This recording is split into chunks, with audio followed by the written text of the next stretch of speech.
अस्सलाम वालेकुम। International electronics and electrical exhibition of Pakistan 2023 का आगाज़ आज यहाँ एक्सपो सेंटर कराची में हो गया। नसीम राजपूत एक्सपो से एक्सपोजर में BTV के तमाम नाजरीन को खुशामदीद कहता है। एक इंतहाई अहम इवेंट, एक ऐसा इवेंट के जो पाकिस्तान की मईशत में बड़ा इम्पोर्टेंट रोल प्ले कर रहा है और ख़ास तौर पे इस IEEE एग्जीबिशन के बाद हमारे लोकल मैन्युफैक्चरर्स की तादाद बढ़ी है। जब वो एक अम्ब्रेला के नीचे आके जमा हुए, लास्ट ईयर जब मैं प्रोग्राम कर रहा था, उन लोकल मैन्युफैक्चरर्स की तादाद शायद उतनी नहीं थी जितनी आज मैं 2023 में प्रोग्राम कर रहा हूँ तो दिखाई दे रही है। हम बात करेंगे कि ख़ास कर हम फोकस यही करते हैं कि हमारी मुल्क की मईशत में एक्सपोर्ट का बड़ा ही इंपॉर्टेंट रोल है। हम क्या कुछ एक्सपोर्ट कर रहे हैं, क्या कुछ इम्पोर्ट कर रहे हैं अपने इलेक्ट्रॉनिक्स और इलेक्ट्रिकल गुड्स के सिलसिले में, हमारे लोगों के रोज़गार का क्या हाल है जब लोकल इंडस्ट्रीज़ हमारी आबाद हुई। ये तमाम इश्यूज़ हमारे हैं पाकिस्तान की बेहतरी के लिए, और इसी बेहतरी के लिए IEEE का इनेकाद पाबंदी के साथ किया जाता है। 2023 के एडिशन में मेरे इस एक्सपो से एक्सपोजर में गुफ्तगू के लिए मौजूद होंगे मियाँ हसीफ सफदर साहब, हमारे साथ गुफ्तगू के लिए मौजूद हैं। ये कॉपर गेट केबल्स को रिप्रेजेंट कर रहे हैं, उनके रिप्रेजेंटेटिव हैं। थैंक यू वेरी मच हसीफ साहब, आपका बहुत बहुत शुक्रिया मियाँ साहब। और उनके बराबर में तशरीफ़ रखते हैं पैल, बहुत बड़ा नाम जिनको रिप्रेजेंट कर रहे हैं, अजीम तालिब साहब। थैंक यू वेरी मच अजीम साहब, बहुत बहुत शुक्रिया। अजीम साहब, सबसे पहले तो हम आगाज़ यही करेंगे कि आज IEEE, अगर मैं ये बात कर रहा हूँ कि लोकल मैन्युफैक्चरर्स की तादाद में इजाफा हो रहा है, एंड दैट्स वेरी गुड, जो कि जॉब भी हमारे लोगों को प्रोवाइड करते हैं, तो मैं सही कह रहा हूँ? जी, थैंक यू नसीम साहब। आपकी बात तो बिल्कुल वजह है। डेफिनेटली ना सिर्फ ये कि लोकल मैन्युफैक्चरर्स की तादाद में इजाफा हो रहा है, और बल्कि बड़ा हौसला अफजा इजाफा है। अच्छी बात ये है कि ये जो रुझान है ये बढ़ना चाहिए। और आल्दो कि हम हमेशा से, जैसे अभी आप फरमा रहे थे, हम हमेशा से इंपोर्ट्स के ऊपर डिपेंडेंट रहे हैं, या फिर अमूमी तौर पे ट्रेडिंग यहाँ पे ज़्यादा मरवजा रही है, लेकिन ये लोकल मैन्युफैक्चरर्स की तादाद में इजाफे का मतलब ये है कि लोकल प्रोडक्ट्स में इजाफा, which is I would say very appreciable. मियाँ हसीफ साहब, यही मेरा आपसे भी सवाल है। देखिए, सबसे पहले तो हम अपने मुल्क की फ़िक्र करते हैं, अपने लोगों की फ़िक्र करते हैं, मेड इन पाकिस्तान की बात करते हैं, पाकिस्तान जिंदाबाद की बात करते हैं। ऐसे में हमारे लोकल मैन्युफैक्चरर्स लास्ट ईयर के मुकाबले में बढ़े, ये माना अभी आपके सामने अजीम भाई ने, आप क्या कहते हैं? नसीम साहब, I am really thankful to you for inviting me on this programme. और सबसे पहले तो देखिए, आपने बात की कि IEEE का जो ये इस मरतबा का फेयर हो रहा है उसमें इजाफा हो रहा है। तो पहले एक नरेटिव होता था कि जो चीज़ बाहर से आएगी वो बेहतरीन होगी, ये एक नरेटिव था जो अब आहिस्ता आहिस्ता ख़त्म हो रहा है, जो कि हमारे कंज्यूमर्स के अंदर भी अवेयरनेस आ रही है कि हम लोग वर्ल्ड क्वालिटी मैन्युफैक्चरिंग और प्रोडक्शन पाकिस्तान के अंदर कर सकते हैं। पहले हमारा मुल्क जो था वो कम्प्लीटली डिपेंडेंट होता था ऑन इम्पोर्ट्स। अब हमारे पास ऐसी इम्पोर्टेड मशीनरी है, पाकिस्तान के अंदर इक्विपमेंट है जिसके ऊपर अब हम पाकिस्तान में मैन्युफैक्चरिंग कर सकते हैं। और उसकी वजह से आपने देखा होगा, जिस तरह IEEE के अंदर ज़्यादा लोग जो है तादाद में हिस्सा ले रहे हैं, उसकी ये भी वजह है कि अब उन्हीं लोगों की वजह से पाकिस्तान की एम्प्लॉयमेंट के अंदर भी इजाफा होता जा रहा है। बिल्कुल नहीं, आपने मशीनरी की बात की कि ऐसी लोकल मशीनरी जो है वो आ रही है, ज़रा उसको भी थोड़ा डिस्क्राइब करें ताकि हमारे लोगों को पता चले हम इस इलेक्ट्रिकल एंड इलेक्ट्रॉनिक सेक्टर्स में क्या कुछ नई मशीनरी भी बना रहे हैं। देखिए, जिस तरह हमारी अपनी कंपनी कॉपर गेट केबल्स है, तो हम लोग वो केबल्स इस टाइम पाकिस्तान में मैन्युफैक्चर कर रहे हैं जो पहले कभी जर्मनी से आती थी और बाहर के मुल्कों से वो इंपोर्ट की जाती थी पाकिस्तान में, और इसी वजह से हमारे जो मुल्की ज़खायर हैं वो बाहर की तरफ जाते थे। अब वही चीज़ें जो है वो हम पाकिस्तान में ख़ुद मैन्युफैक्चर कर रहे हैं, जिसकी वजह से कि ना तो हमारा जो एक्सचेंज है वो ख़राब होगा, उसकी वजह से हमारी अपनी जो एम्प्लॉयमेंट है उसमें भी इजाफा हो रहा है। तो ये एक ऐसा चेंज है जो पाकिस्तान में हम देख रहे हैं कि made in Pakistan, make in Pakistan को प्रमोट कर रहे हैं। उसी की वजह से IEEE के भी जो बेसिकली एग्जीबिटर्स हैं वो ज़्यादा होते जा रहे हैं। बिल्कुल बिल्कुल, ये स्टेक होल्डर्स बढ़ रहे हैं अजीम साहब। अगर मैं देखता हूँ, जैसे अभी हसीफ साहब ने बात की, ये माइक ज़रा दीजिएगा, ये स्टेक होल्डर्स बढ़ रहे हैं। अगर जैसे अभी बात की हसीफ भाई ने भी, अजीम भाई, पैल को कितनी सक्सेस मिली है? मैं पैल से मुराद, अब आप समझ जाएं कि मैं सबकी बात कह रहा हूँ, इस लोकल मैन्युफैक्चरिंग में कितनी सक्सेस हुई है पिछले साल के मुकाबले से, अगर मैं कंपेयर कर लूँ? जी, देखिए हम जिस इंडस्ट्री की बात कर रहे हैं, इलेक्ट्रिकल, इलेक्ट्रॉनिक्स या पावर इंडस्ट्री की, ये प्राइमरीली एक टेक्नोलॉजी ड्रिवन फील्ड है। यहाँ पे मिनिमम मोस्ट लेवल पर भी हमें जो लेबर चाहिए वो टेक्निकल लेबर चाहिए। और ये चैलेंजेस अपनी जगह कि पाकिस्तान में आपको हमारे वर्कशॉप लेवल के लिए अच्छी ट्रेंड मैन पावर अवेलेबल नहीं है, बट स्टिल पेल जैसा इदारा या और हमारे बड़े इदारे बज़ाते ख़ुद दरसगाहों का काम करते हैं, जो लोगों को by virtue of apprenticeship, by virtue of their experience here, लोगों को इस काबिल बनाते हैं कि फिर वो पूरे मुल्क में सिर्फ इदारे की नहीं, इंडस्ट्री की और इंडस्ट्री के तवस्सुत से पूरी कौम की खिदमत करते हैं। जी बिल्कुल, दैट्स वेरी इंपॉर्टेंट। हसीब साहब, अब मैं अगर बात करता हूँ आपके केबल्स की, मैं बात करता हूँ कॉपर गेट केबल्स की, एक बड़ा नाम, एक बहुत बड़ा ब्रांड, और जैसे आपने कहा कि वो जो पहले जर्मनी से मंगाया करते थे अब हम वो ख़ुद बना रहे हैं, दैट्स वेरी गुड साइन। लेकिन इसका एम्प्लॉयमेंट पे कितना फ़र्क पड़ा है, रोज़गार पे कितना फ़र्क पड़ा? हमारे यहाँ बेरोज़गारी बहुत ज़्यादा है, और आप जैसे लोगों की जानिब सब लोग देख रहे होते हैं, बहुत बड़ा तबका देख रहा होता है कि उनके घर चलेगा, उनका चूल्हा जलेगा, तो इसको कितना हम आगे बढ़ा रहे हैं इस चीज़ को? देखिए, जहाँ पे जो हमारी इंडस्ट्रीज़ हैं, जो हमारी नए जो इकोनॉमिक जोन्स बन रहे हैं, आपने उसमें नोटिस की होगी ये चीज़ कि बहुत सारे ऐसे इकोनॉमिक जोन्स हैं जो बलूचिस्तान में बन रहे हैं, जो पंजाब में बन रहे हैं, सिंध के अंदर बन रहे हैं, इवन केपीके के अंदर। जब पिछले टेन्योर के अंदर इमरान खान साहब के दौर में, उनके टेन्योर में केपीके में बहुत सारे इकोनॉमिक जोन्स अप्रूव हुए थे।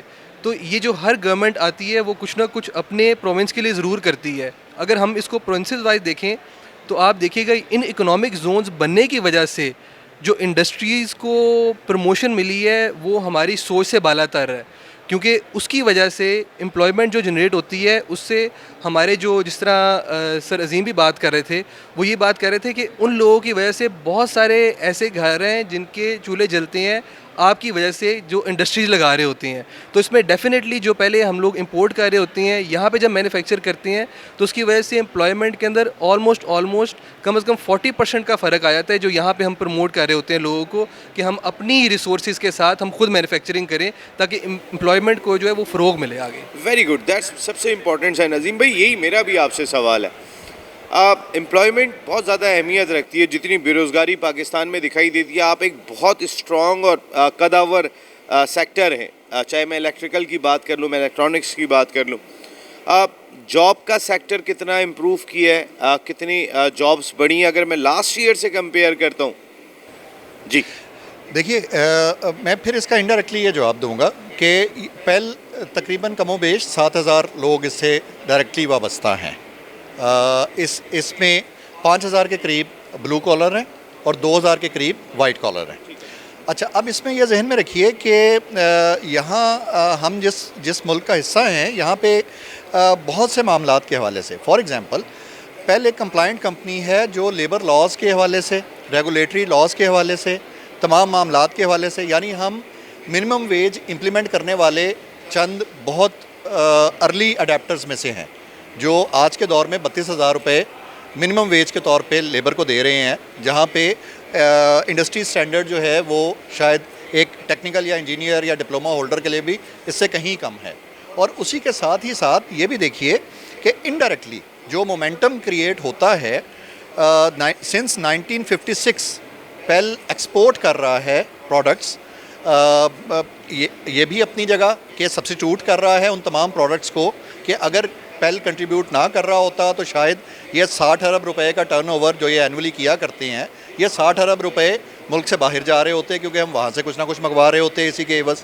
एक तो वो सब्स्टिट्यूशन है, और फिर उसी के साथ जो यहाँ से बना करके पूरी दुनिया में एक्सपोर्ट हो रहा है, उसका दोहरा फ़ायदा है, सिर्फ पैसे के हवाले से नहीं। कितना एक्सपोर्ट हो रहा है ये भी क्वेश्चन है। देखिए, आल्दो के कोरोना की वजह से और दरमियान के कुछ मसाइल की वजह से ये स्पोरेडिक एक्सपोर्ट होती है, लेकिन तकरीबन 1.5 से 2 अरब रुपए का मोमेंटम पेल का है Good. जो कि एक्सपोर्ट में, और सिर्फ देन अगेन सिर्फ हमारे हमसाया ममालिक तक नहीं बल्कि मिडिल ईस्ट में, सेंट्रल एशिया में, अफ्रीका में, साउथ ईस्ट एशिया में and up till European union तक ये एक्सपोर्ट्स जो हैं ये चल रही होती हैं। सो हैविंग सेड दैट, मैं इस कहूँगा कि जब हम पेल की बात करते हैं तो ना सिर्फ ये कि वो 7,000 लोग जो कि डायरेक्टली इससे वाबस्ता हैं, अगर आप स्टेक होल्डर्स में आएंगे, एक पब्लिक लिमिटेड कंपनी है, इसके पब्लिक शेयर्स अवेलेबल हैं, बहुत से लोग इससे इनडायरेक्टली वाबस्ता हैं, इसके शराकतदार हैं। ठीक है। फिर इसी के अलावा बहुत से वो इंडस्ट्री है जो पेल के लिए बतौर सप्लायर काम कर रही है। तो अगर हम एक बॉल पार्क फिगर में देखें तो 1.5 से 2 लाख इंडस्ट्री से मुतल्लिका लोग वो हैं जो कि ड्राइव हो रहे हैं पेल के ऑपरेशंस की वजह से।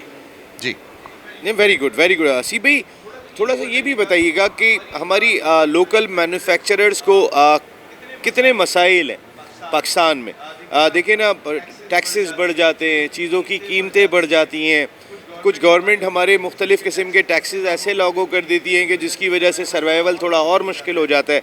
तो लोकल मैन्युफैक्चरर्स को क्या क्या मसाइल हैं इंटरनली मुल्क में? देखिए, जब हम लोकल मैन्युफैक्चरिंग की बात करते हैं ना, तो उसमें हमें अपनी जो करंट इकोनॉमिक सिचुएशन है हम उसको भी ज़रा एनालाइज़ करते हैं। उसमें जिस तरह रिसेंटली आपको पता चला होगा कि एलसीज़ जो है वो खुलने की इजाज़त नहीं दे रहे थे। इस तरह के हमें जो 12 मसाइल हैं वो पेश आते हैं, लेकिन अगर हम इन मसाइल को अपने लिए बड़ा समझेंगे तो मेरा नहीं ख्याल कि हम काम कर सकेंगे। एक लोकल मैन्युफैक्चरर को जो अपना फोकस है वो रखना होता है कि हम लोग कितना अपना बिज़नेस इंक्रीज़ कर सकते हैं, क्योंकि लोकल मैन्युफैक्चरर ने इस चीज़ पे ज़्यादा फोकस करना है कि हम लोग अपना टर्नओवर किस तरह इंक्रीज़ कर सकते हैं। अगर हम चीज़ों को पॉइंट आउट करना शुरू करेंगे तो वो बेतहाशा हैं, जिनकी वजह से हम, लेकिन मसाइल तो हैं, मसाइल डेफिनेटली हैं। हम लोगों का इवन एनर्जी क्राइसिस है जिसकी वजह से हमारी जो कॉस्ट है ऑफ मैन्युफैक्चरिंग ऊपर जाती है, लेकिन उसी तरफ उसका सोल्यूशन भी है। सोल्यूशन के अंदर ये है कि अब हम लोग जो है वो सोलर सिस्टम्स इम्प्लीमेंट कर रहे हैं अपनी इंडस्ट्रीज़ के अंदर, जिसकी वजह से हमारी रिन्यूएबल एनर्जी, सस्टेनेबल एनर्जी की तरफ कंपनीज ड्राइव कर रही हैं। फिर उसी के साथ अगर हम दूसरी जगह पे देखें जहाँ पे हमारे बिजली के बिल बहुत ज़्यादा हो रहे हैं, तो ये वो चीज़ है जो उसको बैलेंस आउट कर रही है। फिर इसी तरह आपने कहा कि और किस तरह के मसले मसाइल हैं, उसमें ये भी आ जाती हैं जो हमारे पब्लिक सेक्टर है। हमेशा जो बाहर के ममालिक जितने भी हैं उसमें पब्लिक प्राइवेट पार्टनरशिप के बगैर कोई भी कंपनी या लोकल मैन्युफैक्चरर तरक्की नहीं कर पाता। हमारा एक नैरेटिव ये भी है कि अगर ये लोकल मैन्युफैक्चरर है तो इसकी manufacturing up to the mark नहीं होगी या बेंचमार्क क्वालिटी नहीं होगी, जिसकी वजह से हमें कई मरतबा हमारी पाकिस्तानी कंपनीज गवर्नमेंट का निशाना भी बनती हैं। लेकिन अगर यही नैरेटिव चेंज कर दिया जाए कि भाई ये हमने मेक इन पाकिस्तान और मेड इन पाकिस्तान हमने एक्चुअली यूज़ करना है और लोकल मैन्युफैक्चरर को इंकरेज करना है, तो मेरा ख्याल है कि हम हमेशा की तरह गवर्नमेंट से भी अपील यही करते हैं कि आप हमें प्रमोट करें ताकि हमारे मसले मसाइल हल हों और हमारी वजह से जो है पाकिस्तान को फ़ायदा हो। अजीम भाई, ये आप देखते हैं बिजनेसमैन एहतजाज कर रहे होते हैं, बड़े एहतजाज चल रहे होते हैं, आप लोग भी बिज़नेस से वाबस्ता हैं, तो लोकल मैन्युफैक्चरर्स, मैं बात ही नहीं कर रहा, देखिए बहुत सारे ऐसे सॉकेट्स वगैरह होते होंगे, उसके आधे अप्लाइंसेस आप बना रहे हैं तो आधे आपको बाहर से मंगाने पड़ते हैं, जब भी जाके वो बनता है। ऐसी बहुत सारी चीज़ें होंगी।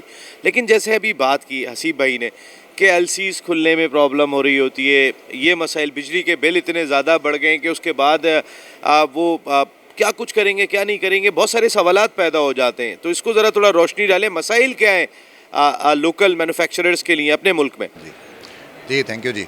देखिए, पहले ये कहते हैं कि मैन्युफैक्चरिंग क्या नहीं है। देखिए, मैन्युफैक्चरिंग ट्रेडिंग नहीं है। जब हम मैन्युफैक्चरर की बात कर रहे हैं या मैन्युफैक्चरिंग की बात कर रहे हैं तो इसका मतलब है कि हम कुछ लॉन्ग टर्म बात कर रहे हैं।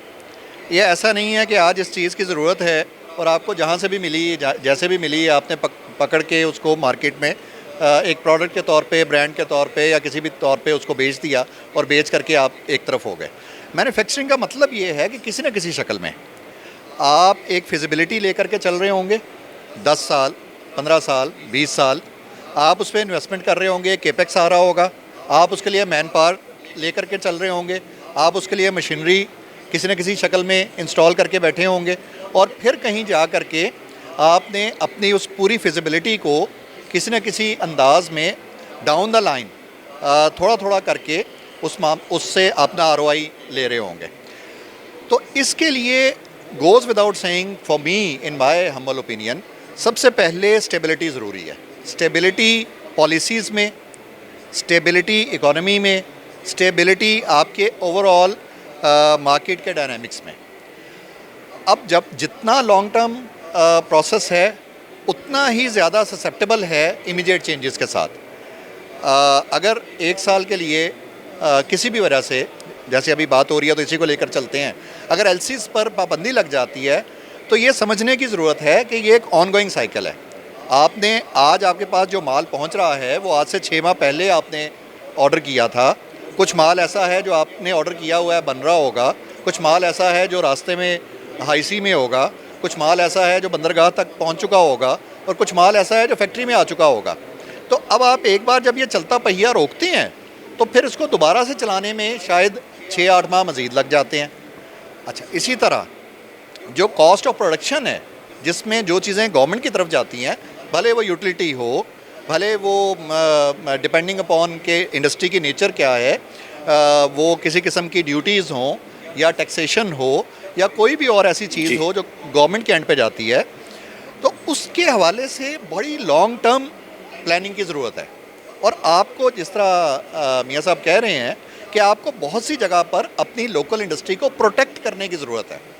ठीक है, एक आपकी नीयत तो अच्छी होगी इन तमाम तब्दीलियों के लिए जो आप ओवरनाइट लेकर के आए, लेकिन उसका इम्पेक्ट क्या होगा इस बारे में शायद कोई टेक्नोक्रेट ज़्यादा बेहतर तौर पे गाइड कर सके, रादर दैन कि एक प्योर पॉलिटिकल और need of the hour decision किया जाए, जिसका नुकसान ये होगा कि शायद इंडस्ट्रियलिस्ट तो सर्वाइव कर जाएगा, लेकिन वो तमाम लोग जो कि इस इंडस्ट्री से वाबस्ता हैं उनके लिए शायद इस तरह जो मंथली साइकिल पे चल रहे हैं उनके लिए शायद ये 1 साल या 6 माह या 8 माह सब्र करना, वही सब्र जो कि गवर्नमेंट इंडस्ट्रियलिस्ट से एक्सपेक्ट करती है, शायद वहाँ हो जाए। लेकिन आई एम सॉरी, हम बार बार जब ये बात कर रहे हैं कि हमारा जो सबसे प्राइम एसेट है वो हमारे लोग हैं, तो उनके लिए शायद ये सब्र करना मुमकिन ना हो। ये बड़ी इंपॉर्टेंट बात कही है अभी अजीम साहब ने कि इंडस्ट्रियलिस्ट शायद अगर सफ़र कर भी गए तो सरवाइव कर जाएंगे, क्योंकि एक पीछे बैक पे चला रहे, लेकिन वो रोज़ाना काम करने वाला मज़दूर वो कैसे सरवाइव करेगा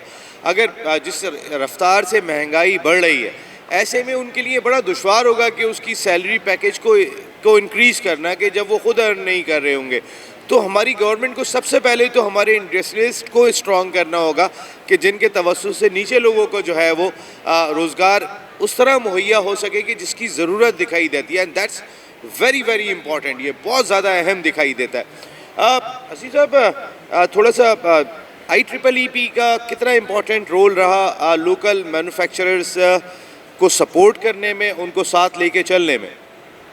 मेरे ख्याल से IEEE का बहुत ही इम्पोर्टेंट रोल है जो हमारी इलेक्ट्रिकल और इलेक्ट्रॉनिक्स की इंडस्ट्री है पाकिस्तान के लिए। उसकी सबसे बड़ी वजह ये है कि ये वो फेयर है जिस पे पाकिस्तान की तमाम इलेक्ट्रिकल और इलेक्ट्रॉनिक्स की मैन्युफैक्चरिंग इंडस्ट्री जो है वो सारी अंडर वन रूफ गैदर होती है। उसी में बहुत सारे इलेक्ट्रिकल इंजीनियर्स हैं, इलेक्ट्रिकल कंसल्टेंट्स हैं जिन्होंने रिकमेंड करना होता है, जिनकी अप्रूवल से काम हो रहे होते हैं, उन्होंने आना होता है। और इसके अलावा जो हमारी मुख्तलिफ़ क्लाइंट्स हैं डिफरेंट इंडस्ट्रीज़ के, वो IEEE को विज़िट करती हैं, जिसकी बेस पे हमारे लोकल मैन्युफैक्चरर जो है स्पेशली उसको बहुत वो प्रमोट करते हैं और उसको बहुत उसके लिए बहुत ये बेनिफिशियल है।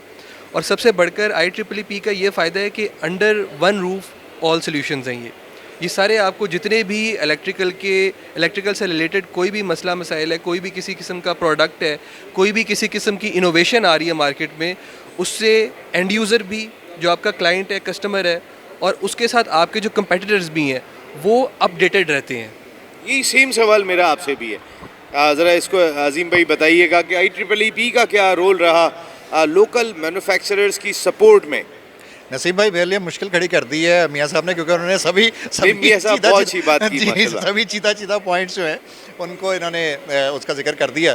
देखिए, गुजारिश ये है कि मैं समझता हूँ कि पाकिस्तान का अपनी नौइयत का सबसे बड़ा एक कह लीजिए इदारा है।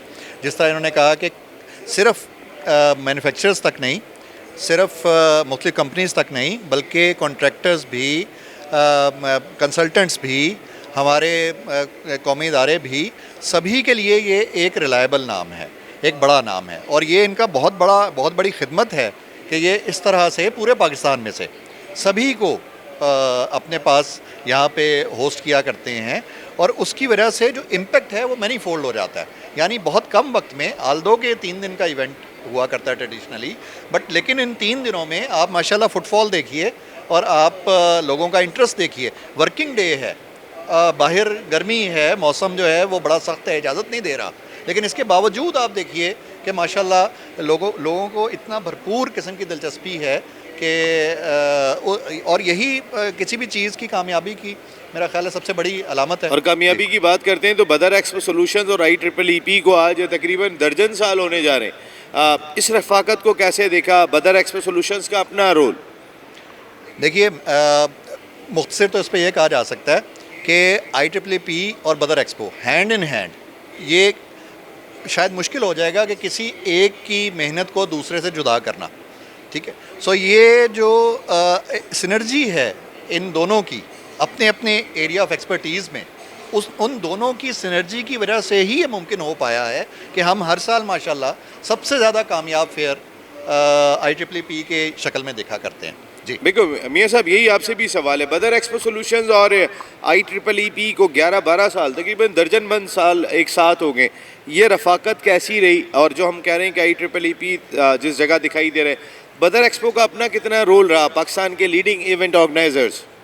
मेरा ख्याल है कि IEEE के बगैर बदर एक्सपो सॉल्यूशंस और बदर एक्सपो सॉल्यूशंस के बगैर IEEE, मेरा ख्याल से ये कम्बिनेशन जो है वो है इस तरह का कि अगर इन दोनों में से भी कोई मेरे ख्याल से जुदा होंगे तो ये जो आज हम इसको एंजॉय कर रहे हैं इस फेयर को, वो उसका मज़ा नहीं आएगा। क्योंकि जिस तरह की फैसिलिटीज़ ये प्रोवाइड कर रहे हैं, जिस तरह का यहाँ पे इन दोनों के इकट्ठे होने की वजह से हमारे लिए फुटफॉल है, वो तभी पॉसिबल है जब इन दोनों की एक्सपर्टीज़ जो इंजीनियरिंग है और साथ में जो हमारे ये कमर्शियल बेसिस पे बदर एक्सपो काम कर रहे हैं, उसी की वजह से हम लोग इस चीज़ को एंजॉय कर रहे हैं कि हमारे क्लाइंट्स एंड यूज़र जो हमारे कंज्यूमर्स हैं वो हमें विज़िट कर रहे हैं। थैंक यू वेरी मच मियाँ हसीब सफदर साहब, बहुत बहुत शुक्रिया। वेलकम। अजीम तालिब साहब, आपका बहुत बहुत शुक्रिया। तो फिर एक्सपो से एक्सपोजर में इतना ही, ये एक्सपोजर हम आपको देते रहेंगे। ये एक्सपोजर ज़रूरत है हमारे मुल्क के लोगों का, ये एक्सपोजर ज़रूरत है इलेक्ट्रॉनिक और इलेक्ट्रिकल प्रोडक्ट्स जो ख़ासकर हमारे मुल्क में बन रही हैं, ये एक्सपोजर उनको देने की ज़रूरत है। ये एक्सपोजर इसलिए भी ज़रूरी है कि हमारे मुल्क के बहुत बड़ी तादाद में लोगों का रोज़गार जो है वो इस इंडस्ट्रीज़ के साथ जुड़ा हुआ है। और जो कुछ भी मियाँ साहब ने बात की या जो कुछ भी अजीम साहब ने बात की, ये हमारे मुल्क के बड़े स्टेक होल्डर्स हैं जो इस सनत को लेके, इस सनत की तरक्की में अपना रोल प्ले कर रहे हैं। इनके जो मसाइल हैं उसको प्रायोरिटी बेसिस पे हल करने की ज़रूरत है। जितनी जल्दी उसको हल करेंगे, ये पूरा एक सिस्टम चल रहा है। ये अगर टॉप पे बैठे हुए हैं तो इनके नीचे बहुत सारे लोग हैं, उन बहुत सारे लोगों का भी ये उसी तरीके से ख्याल कर सकें। अगर इनका ख्याल रखा जाएगा, ये बहुत ज़रूरी दिखाई देता है। नसीम राजपूत अपनी पूरी प्रोडक्शन टीम के साथ चाहता है इजाज़त एक्सपो से एक्सपोजर में जल्द फिर मुलाकात हो रही है। टिल देन, अल्लाह निगहबान।